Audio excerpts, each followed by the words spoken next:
فاسألوا أهل الذكر إن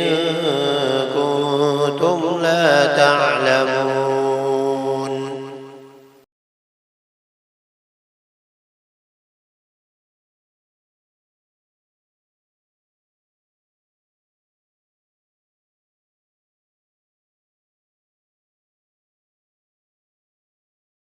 قربانی کا جانور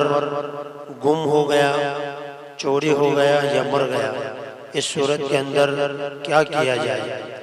تو سب سے پہلی بات یہ کہ اگر قربانی کا جانور کسی مالدار آدمی کا صاحب نصاب جس کے اوپر قربانی واجب تھی، اگر اس آدمی کا جانور قربانی سے پہلے چوری ہو گیا، گم ہو گیا یا مر گیا، تو چونکہ مالدار کے اوپر تو پہلے سے قربانی واجب تھی، اس لیے اس کو دوسرا جانور لا کر قربانی کرنا اس کے اوپر واجب ہے۔ اور اگر قربانی کا جانور کسی غریب کا تھا تو چوری ہو جانے، گم ہو جانے یا مر جانے کی صورت کے اندر اس کے اوپر دوسرے جانور کی قربانی کرنا لازم نہیں ہے۔ نمبر 2، اگر مالدار آدمی نے دوسرا جانور لا کر قربانی ادا کر دی اور اس کے بعد پہلے والا جانور اس کو واپس مل گیا،